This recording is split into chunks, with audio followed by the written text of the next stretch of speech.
Salut tout le monde, aujourd'hui je vais vous montrer des astuces, des options cachées que vous connaissez peut-être déjà ou vous allez découvrir aujourd'hui sur les BMW des années 80-90. Je vous montre ça.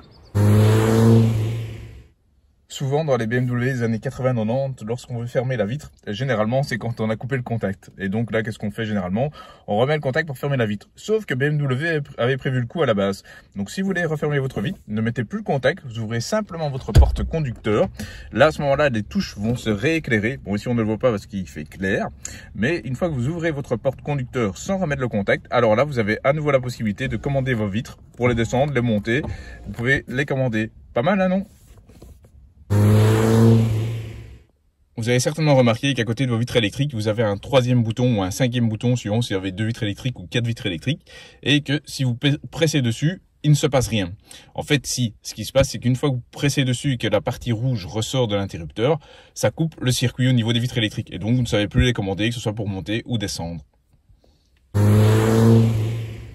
Sur certaines BMW, vous constatez qu'il y a 2 barilets. En fait, vous avez le barillet traditionnel et un second barillet. Et en fait, ce deuxième barillet est une option d'origine. On pose souvent la question, mais c'est une option d'origine.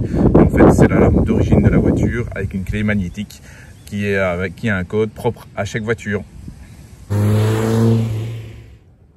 Alors, au niveau du barillet de série, il y a 2 crans quand il y a un verrouillage centralisé. Le deuxième cran, en fait, il sert à verrouiller les tétons.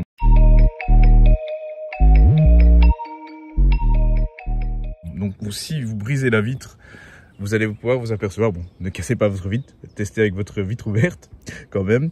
Et donc là, vous allez pouvoir vous apercevoir que si vous tirez sous le téton, vous ne savez pas déverrouiller la voiture. Donc ça verrouille vraiment le mécanisme de déverrouillage. Donc même si quelqu'un brisait la vitre, il ne serait pas capable de déverrouiller la voiture. Quand le barillet du coffre se trouve dans cette position, en fait, vous allez pouvoir déverrouiller les portes sans déverrouiller le coffre. Donc le coffre restera toujours fermé, il ne sera pas piloté avec les portes. Alors, si vous souhaitez activer les feux de stationnement gauche ou droite, généralement dans les autres marques, il suffit de faire ça. Sur une BMW, ça ne fonctionne pas. Donc si vous voulez activer cette option, il faut pousser et dépasser la résistance. Donc allez faire une pression supplémentaire et dépasser la résistance. Clac. Là, ils sont activés à gauche. Si vous les activez à droite, ouais, c'est la même chose. Dans le sens inverse, clac. Et donc là, ça vous permet d'activer au feu de position de stationnement à gauche ou à droite.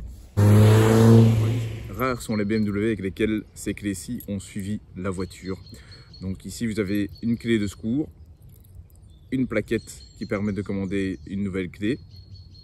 Et celle-ci, en fait, est la clé que j'appellerais clé hôtel, en fait. Donc, elle permet de déverrouiller la voiture au niveau des portes et elle permet de faire démarrer la voiture, mais elle ne fonctionne pas au niveau de la boîte à gants ni au niveau du coffre.